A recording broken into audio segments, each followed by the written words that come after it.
So dear viewers, Assalamu alaikum. This is me Farmanullah Khan and you are watching my YouTube channel Nursing with Farman. आज की इस important video में हम subject professional communication के एक important unit को explain करेंगे जिसका नेम है communication tools in health care, जो कि सब्जेक्ट प्रोफेशनल कम्युनिकेशन का यूनिट नंबर 9 है। और आज हम एक्सप्लेन करेंगे इस यूनिट के फर्स्ट पार्ट को। इस यूनिट के सेकंड पार्ट का वीडियो लेक्चर ऑलरेडी मेरे यूट्यूब चैनल पे मौजूद है, जिसके वीडियो का लिंक मैंने इस वीडियो के डिस्क्रिप्शन में दिया है, तो वहीं से जाकर आप इस यूनिट के सेकंड और रिमेनिंग पार्ट को देख सकते हैं। आज हम एक्सप्लेन करेंगे इस यूनिट के फर्स्ट पार्ट को। इसी के साथ इसके जो इम्पोर्टेंट पॉइंट्स हैं जो एग्जाम में आ सकते हैं, तो हम उन पॉइंट्स को मेंशन करेंगे ताकि आने वाले एग्जाम्स में आप लोगों के लिए आसानी हो। लेक्चर स्टार्ट करने से पहले आप लोग समझ लें कि ये जो यूनिट का नाम है communication tools in health care, इसका क्या मतलब है। कम्युनिकेशन टूल से मुराद वो मेथड्स या टेक्निक जो पेशेंट की कंडीशन को कम्युनिकेट करने के लिए इस्तेमाल होते हो, उनको कम्युनिकेशन टूल्स कहते हैं इन हेल्थ केयर में। ये कम्युनिकेशन टूल पेशेंट की सेफ्टी के लिए और उसको क्वालिटी केयर प्रोवाइड करने के लिए ज़रूरी होता है। तो आने वाले स्लाइड्स में हम आपको एक्सप्लेन करके देंगे कि कम्युनिकेशन टूल किसे कहते हैं, कम्युनिकेशन टूल में क्या क्या आता है और उनको हम किस तरीके से हेल्थ केयर सिस्टम में इस्तेमाल करते हैं, यूज़ करते हैं। तो चलो स्टार्ट कर लेते हैं BSN थर्ड सेमेस्टर के सब्जेक्ट प्रोफेशनल कम्युनिकेशन के unit number 9 communication tools in health care के लेक्चर को। सबसे पहले हमारे पास कम्युनिकेशन टूल्स की डिफिनीशन है कि कम्युनिकेशन टूल्स किसे कहते हैं।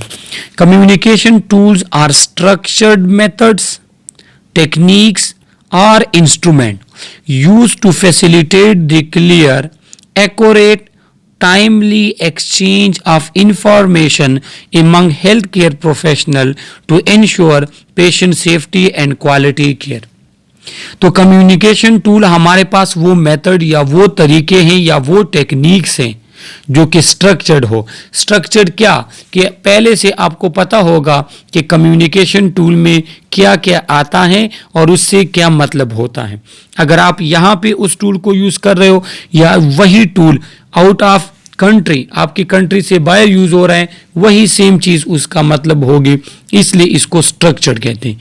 तो ये एक ऐसे स्ट्रक्चर्ड मेथड्स या टेक्निक होते हैं जो क्या करते हैं, जो पेशेंट की इंफॉर्मेशन को क्लियर, साफ, एक्यूरेट, एग्जैक्ट वही इंफॉर्मेशन, करेक्ट इंफॉर्मेशन और टाइमली एक्सचेंज ऑफ इंफॉर्मेशन कराते हैं कि इनके दरमियान हेल्थ केयर प्रोफेशनल्स, जिस तरह डॉक्टर्स हो गए, नर्सिस हो गए, बाकी एलाइड हेल्थ साइंस वाले हो गए, उनमें एक्सचेंज ऑफ इंफॉर्मेशन कराते हैं।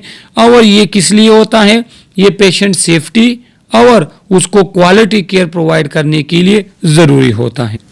तो कम्युनिकेशन टूल से मुराद वो स्ट्रक्चर्ड मेथड्स होते हैं जिसका मकसद क्या होता है, जिसका मकसद जो मरीज़ की मालूमात हो वो बाकी हेल्थ केयर प्रोफेशनल के साथ सही तरीके से, टाइम पर और सही अंदाज में उसके साथ कम्युनिकेट किया जाए ताकि मरीज़ की सेफ्टी मिले और उसको क्वालिटी केयर मिले। तो इसलिए ये कम्युनिकेशन टूल यूज़ होते हैं।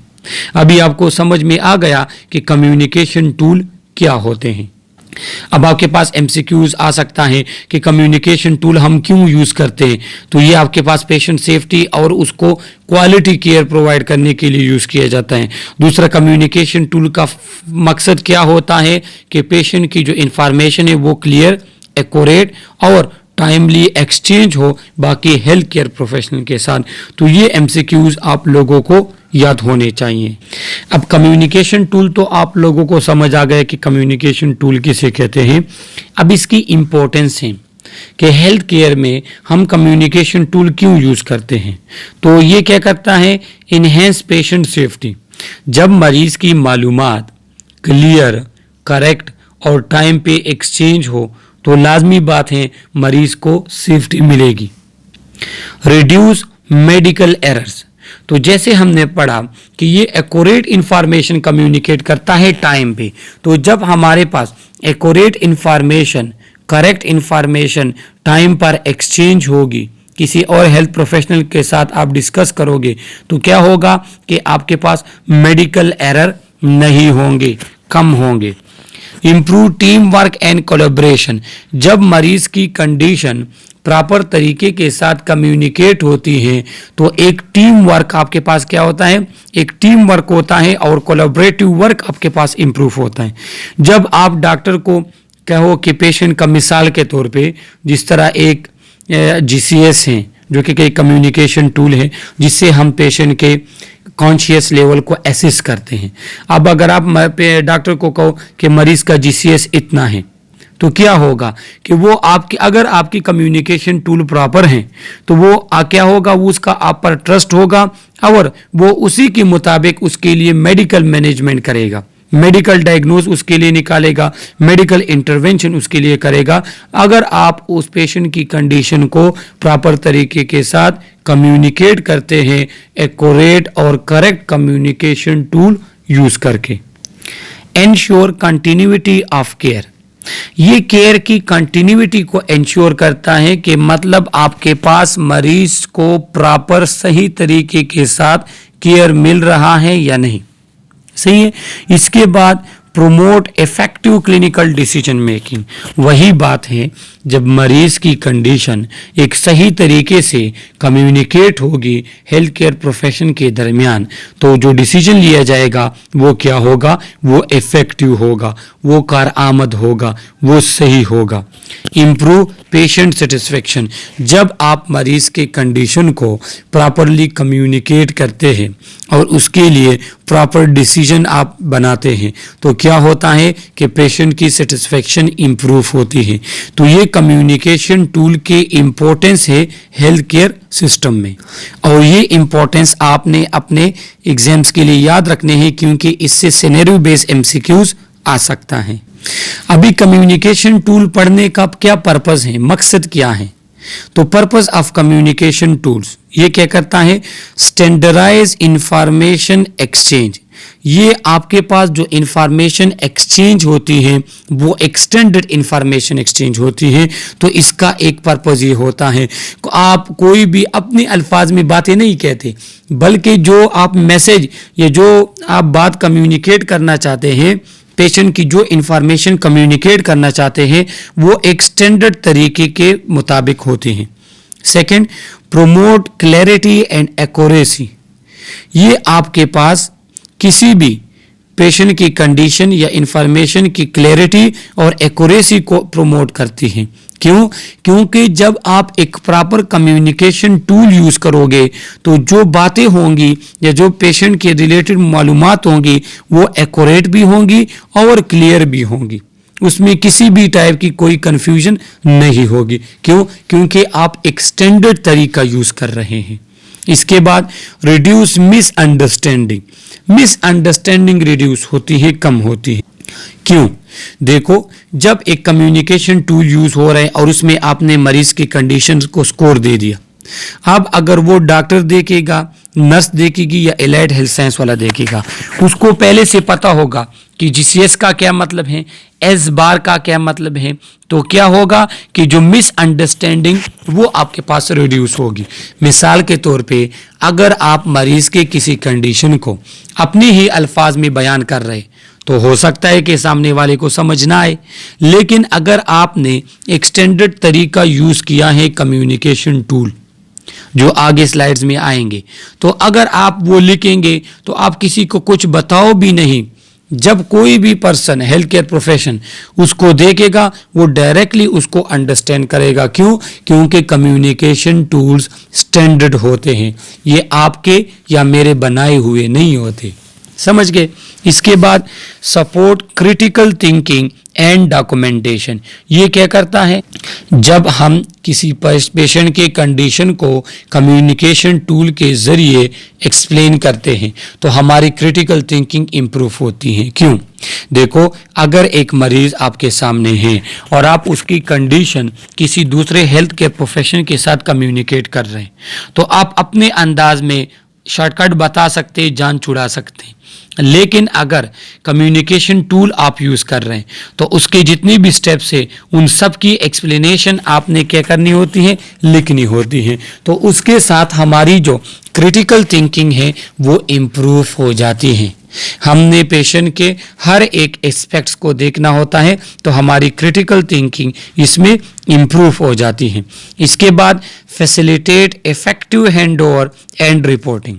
और जब हम कभी भी पेशेंट को हैंडओवर करते हैं, प्रॉपर तरीके से हैंडओवर करते हैं किसी दूसरे हेल्थ केयर प्रोफेशन को, तो क्या होता है कि अगर आप कम्युनिकेशन टूल यूज़ करो तो आप इफेक्टिवली तरीके से पेशेंट को हैंडओवर कर लेते। हैंडओवर किसे कहते हैं? आपका शिफ्ट ख़त्म हो गया, अब आप अपने मरीज़ को दूसरे स्टाफ के हवाले कर रहे हैं। तो क्या होगा कि जब आप कम्युनिकेशन टूल प्रॉपर यूज़ करोगे तो वो लिखा हुआ होगा कि ये पेशेंट की कंडीशन है, ये जीसीएस है, ये उसका कॉन्शियस लेवल है, तो वो इजीली इसको समझ जाएगा। और आप पेशेंट को एक इफ़ेक्टिव अच्छे तरीके से उसको हैंडओवर कर लेते हैं दूसरे स्टाफ को, और मरीज़ की कोई भी इंफॉर्मेशन आपके पास क्या होती है, वो रह नहीं जाती, और आप प्रॉपरली मरीज़ को कम्युनिकेट कर लेते हैं दूसरे के साथ। तो ये इसके पर्पस हैं। इस पर्पस की वजह से हम कम्युनिकेशन टूल्स को हेल्थ केयर प्रोफेशन में यूज़ करते हैं। अब कम्युनिकेशन टूल के इम्पोर्टेंस और पर्पस का तो आपको पता चला। अब इसके गोल्स क्या हैं, ऑब्जेक्टिव्स क्या हैं, मकसद क्या है कम्युनिकेशन टूल्स का। इसका एक मकसद ये कि आपके पास पेशेंट सेंटर्ड केयर मिले, ऐसा केयर मिले जिसका होली सोली मतलब क्या हो या मकसद क्या हो, मरीज की सेहत। Second, improve health care outcome. इसके साथ आपके पास हेल्थ केयर आउटकम इम्प्रूव होते हैं। हेल्थ केयर आउटकम क्या है? मरीज की सेहत है। इससे आपकी मरीज की सेहत काफ़ी अच्छे तरीके से इम्प्रूव होती है। क्यों? क्योंकि जब आप कम्युनिकेशन टूल यूज़ करोगे तो मरीज के सारे कंडीशन को आप एक प्रॉपर तरीके से कम्युनिकेट करोगे दूसरे हेल्थ केयर प्रोफेशनल के साथ। तो इसके ज़रिए आपके पास मरीज़ की जो हेल्थ केयर है या जो उसके आउटकम है या जो उसकी ट्रीटमेंट है वो अच्छे तरीके के साथ होगी। Enhance inter professional collaboration. जो प्रोफेशन के दरमियान अंदर जो कोलेब्रेशन होती है, जो टीम वर्क काम होता है, जो उसके दरमियान एक कनेक्शन होता है, वो आपके पास इन्हेंस होना चाहिए। वो कैसे इन्हेंस होगा? जब एक नर्स मरीज को प्रॉपरली कम्युनिकेट करेगी डॉक्टर के साथ, तो डॉक्टर क्या समझेगा कि ये नर्स सिंसियर है इस मरीज के साथ, इस नर्स को कुछ आता है, लिहाजा वो क्या करेगा, उसका आपके साथ एक टीम वर्क इम्प्रूव होगा और वो आपकी बात पे ट्रस्ट करेगा। बिल्कुल इसी तरह अगर डॉक्टर कोई पेशेंट को प्रॉपरली कम्युनिकेट करता है तो नर्सिस के और डॉक्टर्स के दरमियान कोलैबोरेटिव वर्क, एक टीम वर्क इम्प्रूव होता है। Maintain legal and ethical standards. जब आप कम्युनिकेशन टूल यूज करते हो तो आपके पास लीगल और एथिकल स्टैंडर्ड, क्या मतलब? अगर आपने मरीज की कंडीशन को प्रॉपर टूल के जरिए क्लियरली आइडेंटिफाई किया है, कल को अगर कोई इशू बनता है या लीगल एक्शन लिया जाता है, उसके मरीज के किसी भी चीज़ की वजह से कोई इंसिडेंट वगैरह हो गया, तो आपके पास प्रूफ होगा कि ये मरीज की ये कंडीशन इस टाइम पे इस स्टैंडर्ड टूल के ज़रिए मैंने डॉक्यूमेंट की है। तो ये क्या करता है, ये लीगल स्टैंडर्ड्स को भी मेंटेन रखता है। दूसरा, एथिकल स्टैंडर्ड्स भी मेंटेन होते हैं। मतलब अब एथिक्स क्या कहता है कि मरीज की सेहत, उसका ख्याल, ये हमारी जिम्मेदारी है, ये हमारी रिस्पॉन्सिबिलिटी है। अगर आप मरीज की कंडीशन को प्रॉपरली कम्युनिकेट करते हो तो आप एथिकल स्टैंडर्ड को फॉलो कर रहे हो। इसका और गोल क्या है? Promote efficient work flow and time management. तो कम्युनिकेशन टूल क्या कराता है? ये आपके पास वर्क फ्लो को एक अच्छे तरीके से, एफिशिएंट कहते हैं, अच्छे तरीके से क्या करते हैं, उसको प्रमोट करता है, आगे लेकर जाता है और प्रॉपर टाइम पे पेशेंट की कंडीशन मैनेज हो जाती है। तो ये गोल है या मकसद है कम्युनिकेशन टूल के, और ये आप लोगों ने एमसीक्यूज के लिए इसको याद रखना होगा। सिनेरियो बेस्ड एमसीक्यूज इससे रिलेटेड आपके पास आ सकता है कि कम्युनिकेशन टूल का क्या क्या गोल होना चाहिए, तो आपको इन सब का पता हो। आपके जो कोर्स हैं उसमें ये कम्युनिकेशन टूल एक्सप्लेन हुए हैं और इसको एक एक करके आगे हम एक्सप्लेन करेंगे। इसमें ये जो फर्स्ट हमारे पास है वो हम इस लेक्चर में एक्सप्लेन करेंगे। रिमेनिंग कम्युनिकेशन टूल वो हमने इस यूनिट के सेकेंड पार्ट में एक्सप्लेन किए हैं।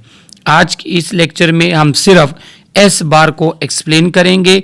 ये एक कम्युनिकेशन टूल है जो कि स्टैंड करता है एस से सिचुएशन, बी से बैकग्राउंड, ए से असेसमेंट और आर से रिकमेंडेशन। तो ये क्या है? ये एक कम्युनिकेशन टूल है जिसको आगे जाके हम एक्सप्लेन करेंगे। इसके अलावा हमारे पास एक सोप यूज होता है, subjective objective assessment plan, PRQST model use होता है, PACT इम्पैक्ट मॉडल हमारे पास यूज होता है। तो ये कम्युनिकेशन टूल्स हैं। इलेक्ट्रॉनिक हेल्थ रिकॉर्ड्स हमारे पास होते हैं, नर्सिंग केयर प्लान NCP जिसको कहते हैं, ये भी एक हमारे पास कम्युनिकेशन टूल है जिसको हम क्या करते हैं, जिसको हम यूज करते हैं और आप लोग अक्सर नर्सिंग केयर प्लान इसके असाइनमेंट्स वगैरह भी लिखते हैं। तो वो एक पेज पे आप मरीज की कंडीशन भी लिख लेते हैं, उसके डायग्नोज भी लिख लेते हैं, उसके लिए इंटरवेंशन भी आप लिख लेते हैं। शिफ्ट हैंडओवर रिपोर्ट्स हमारे पास हो गए, इंसिडेंट रिपोर्ट्स हमारे पास हो गए, डिफरेंट चेकलिस्ट और फ्लो चार्ट जो हम ICU वगैरह डिपार्टमेंट में यूज करते हैं। तो ये सारे क्या हैं? ये सारे कम्युनिकेशन टूल्स हैं और इनका मकसद पेशेंट की कंडीशन को कम्युनिकेट करना बाकी हेल्थ केयर प्रोफेशनल के साथ। फर्स्ट जो हमारे पास है वो है एस बार कम्युनिकेशन टूल।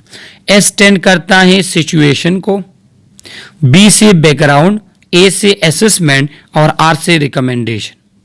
अब ये कब यूज होता है? ये एक स्टैंडर्डाइज कम्युनिकेशन फ्रेमवर्क है जो कि इफेक्टिव कम्युनिकेशन के लिए यूज होता है हेल्थ केयर प्रोफेशनल के दरमियान। कभी अगर आपके पास पेशेंट के साथ कोई इंसिडेंट हो जाता है हॉस्पिटल ही में, तो हम क्या करते हैं? हम उसको एस बार के जरिए कम्युनिकेट करते हैं। सबसे पहले हम सिचुएशन लिखते हैं कि आपने कौन सी सिचुएशन कौन सी सिचुएशन आपने देखी, मरीज की क्या कंडीशन थी। उसके बाद उसका बैकग्राउंड आप लिखते हो कि उसका रीजन क्या बना। उसके बाद जाके आप उसको एसेस करते हो और असेसमेंट में आप फाइंडिंग लिखते हो और इसके बाद फिर आप रिकमेंडेशन देते हो कि ये जो इंसिडेंट हुआ इसको आप किस तरीके से मिनिमाइज कर सकते हैं और इस मरीज को इंटरवेंशन दे सकते हैं। तो ये क्या है? ये एस बार कम्युनिकेशन टूल है। यहां पे देख ले, एस से situation, what is happening now, क्या हुआ, सिचुएशन क्या था, आपने क्या देखा। बी से background, what is the clinical background. मिसाल के तौर पे एक मरीज आपके सामने है, वार्ड में एडमिट है, एकदम से उसका फीवर बढ़ गया, एकदम से टेम्परेचर 102 तक पहुंचा।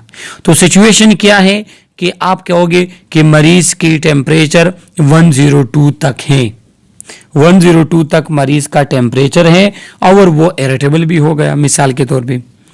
बी से बैकग्राउंड, बैकग्राउंड में क्या करोगे? बैकग्राउंड में आप ये लिखोगे कि ये टेम्परेचर का रीजन क्या बना। आया उसको मलेरिया है, आया उसको टाइफाइड है, आया उसके बॉडी में कोई इन्फेक्शन या इन्फ्लेमेशन है जो कि रीजन बना इस पेशेंट के टेम्परेचर का। ए से आता है असेसमेंट। अब मरीज को टेम्परेचर भी है और उसका रीजन भी आपने फाइंड किया या आपने देख लिया कि इसका रीजन क्या है, इसके बिहाइंड डायग्नोज क्या है। अब आप एसेस करते हो, जाके मरीज का टेम्परेचर चेक करते हो, फिर मरीज से इरिटेबिलिटी का पूछते हो, मरीज की जो है ना उसकी डेटा लेते हो, उससे जो है ना पेन वगैरह का पूछते हो। आप वहाँ पे जाके प्रॉपर उसके एसेस करते हो ताकि आपको पता चले कि उसको जो मसला है वो किस हद तक है और उसकी वजह से ये कितना इफेक्ट है। और आर से फिर हम क्या कहते हैं? रिकमेंडेशन। रिकमेंडेशन मिसाल के तौर पे अगर फीवर है तो हम कहते हैं कि इसके लिए कोल्ड स्पंजिंग हम कर सकते हैं, इसके लिए जो है ना हम क्या कर सकते हैं, इसके लिए हम प्रोवास या पैरासीटामोल लगा सकते हैं। तो ये क्या है? ये हमारे पास एस बार है। एस बार के जरिए हम किसी भी पेशेंट की कंडीशन को इस तरह क्या करते हैं, इस तरह हम कम्युनिकेट करते हैं। अभी आप लोगों के जहन में एस बार से रिलेटेड जितनी भी क्वेश्चन है वो क्लियर हुए होंगे और आपको पता होना चाहिए कि एस बार कम्युनिकेशन टूल कब यूज होता है और ये किस चीज के लिए स्टैंड करता है।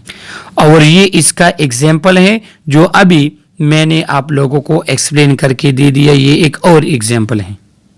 और जो अभी मॉडर्न कम्युनिकेशन टूल यूज होता है तो वो एस बार की जगह आई एस बार यूज होता है कि इसमें सबसे पहले आपने क्या करना है, इंट्रोडक्शन, अपना भी इंट्रोडक्शन कराना है। पेशेंट को पता होना चाहिए कि आप कौन हो और आप किस लेवल पे ये क्या कर रहे हो, ये पेशेंट की असेसमेंट कर रहे हो या एस बार लिख रहे हो। सही है, तो इसमें क्या लिखा है, identify yourself, name, role या location and give a reason for calling. सही है कि आपने अपना रोल लिखने, आप कहोगे कि मैं नर्सिंग स्टाफ हूं और पेशेंट को मैं नर्सिंग केयर दे रहा था, इस दौरान पेशेंट की ये सिचुएशन हुआ, इसके बिहाइंड ये रीज़न है, असेसमेंट के दौरान मुझे ये मालूम हुआ और इसके लिए मैंने ये रिकमेंडेशन दिए।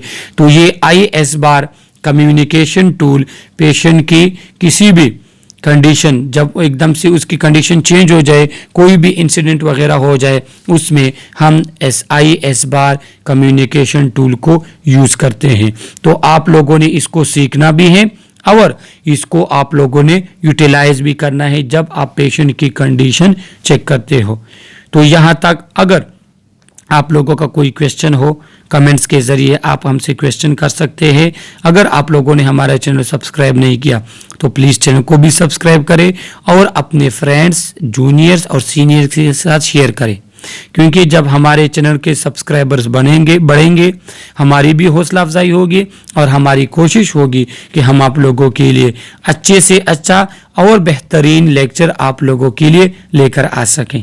अपना ख्याल रखिएगा, दुआओं में याद रखिएगा। अल्लाह हाफिज़।